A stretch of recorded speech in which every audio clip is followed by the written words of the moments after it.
हर कस्बा, हर ढाणी, हर गांव आपकी समस्या को सुनने मैं आ रही हूँ NBSC न्यूज के साथ।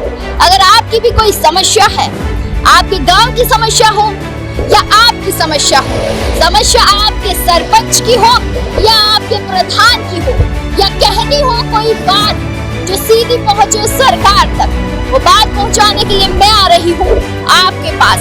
नीचे दिए गए नंबर पर संपर्क करें और सीधा मुझसे कांटेक्ट करें या फिर आप मुझे मेल करें। मैं सुनूंगी आपकी समस्या NBSC न्यूज के साथ। आज हम हैं अचरोल के बस स्टैंड पर। यहाँ पर बहुत सारे ग्रामीण मेरे साथ हैं।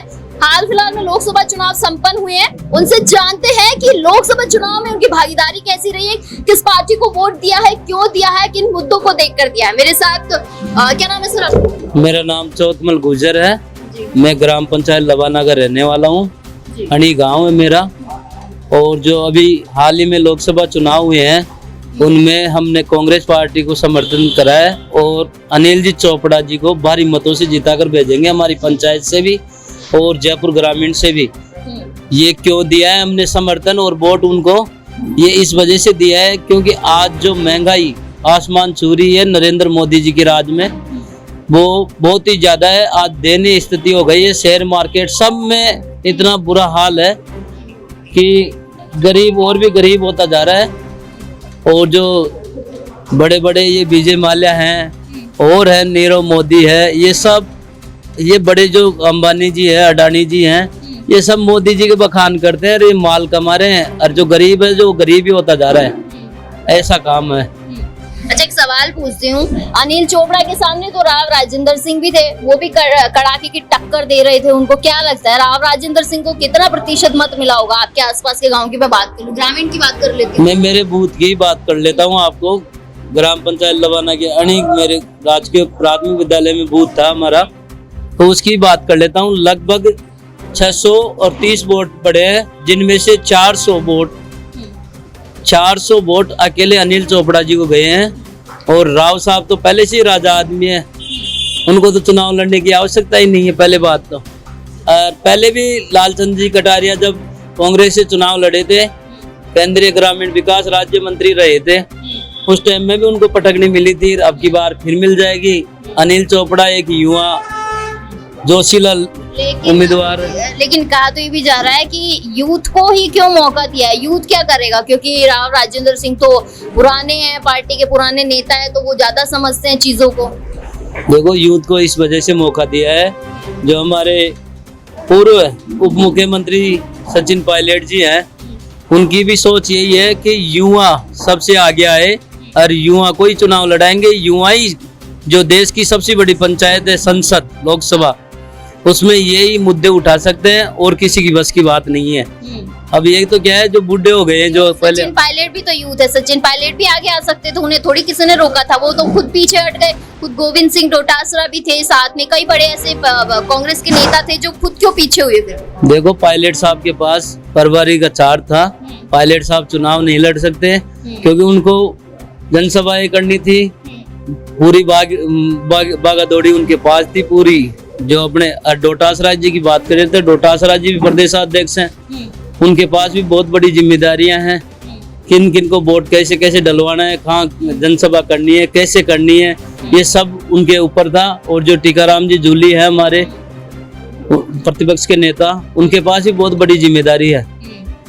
अब ये तो ऐसा तो नहीं हुआ कहीं जिम्मेदारी से भाग गए हो, बड़े नेता इस जिम्मेदारी से भाग लिए हो? नहीं, ये कोई डरने की बात नहीं है। मोदी जी क्या करेंगे इसमें? मोदी जी तो कह ही नहीं रहे कि मैं डरा रहा हूँ। आपकी ही पार्टी वाले, मैंने कुछ दिन पहले भी कई लोगों से सवाल किए थे कि मोदी जी कांग्रेस वालों को डराते हैं, इसलिए वो डर कर बीजेपी में शामिल हो जाते हैं।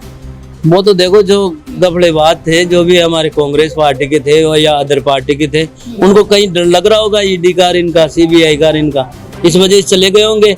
हमारे जैसे कार्यकर्ता हैं जो आज भी हैं और हमारे ऐसे जो पूर्व बड़े भी हैं जो भी आज भी हैं।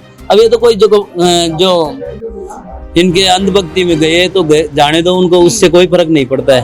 अच्छा, मौजूदा सरकार बीजेपी की है, क्या लगता है बीजेपी सरकार क्या राजस्थान के लिए कुछ नया करेगी? देखो, जो मौजूदा सरकार के मुख्यमंत्री जी हैं भजन लाल जी, वो बिल्कुल ही सरल स्वभाव के आदमी हैं, अच्छे हैं, लेकिन वो पर्ची वाला सिस्टम चल रहा है ना, वो खराब है। जैसे पर्ची खोली, राजनाथ सिंह जी ने वसुंधरा जी को दे दी, ये सब चीजें ये मेरे को तो अच्छा लगा नहीं। देखो आपको और क्या अब पता पर्ची में सीएम का ही नाम था, पर्ची में तो और भी बिल्कुल। कुछ लिखा हुआ हो सकता नहीं, है, नहीं, बेस्ट ऑफ लक भी लिखा हुआ हो सकता है। नहीं, देखो पर्ची में सब बिल्कुल खुलासा हुआ है वहाँ। पर्ची दिखाई थोड़ी बिल्कुल थी ऐसे, पर्ची हाथ में, थी। हाथ में खोल के दिखाई है। राजनाथ सिंह जी ने उनको ऐसे दी है, वसुंधरा जी देखे थे और लेफ्ट साइड के हैंड से देखे थे उन्होंने। अच्छा, मतलब पूरा बारीकी से आपने ये देखा था कि वसुंधरा राजे जी किधर देख रही है। नहीं, वसुंधरा राजे जी भी अच्छे मुख्यमंत्री रहे हैं, उनका कार्यकाल भी अच्छा रहा है, लेकिन भजन लाल जी भी अच्छे मुख्यमंत्री है। और आने वाले टाइम में भजन लाल जी की भी अच्छी सोच है कि राजस्थान का विकास हो, वो कैसे भी हो। लेकिन बात यह है कि ये कमान चलती है जो डायरेक्ट केंद्र से चलती है, एनडीए चलाता है इनकी कमान। एनडीए कौन चलाता, कोई नाम होगा ना? एनडीए में तो मोदी जी आ गए, अमित शाह जी आ गए और अपने राजनाथ सिंह जी आ गए, ये हैं बड़े नेता। अभी मुख्यमंत्री की लड़ाई चल रही थी इनके आपसी, भाई गजेंद्र सिंह जी चाहते हैं मैं लड़ूं, मैं मुख्यमंत्री बनूं, और फला चाहता है मैं बनूं, तो इनको सबको छोड़ के एक छोटे से कार्यकर्ता को भजन लाल जी को दे दी मुख्यमंत्री कमान।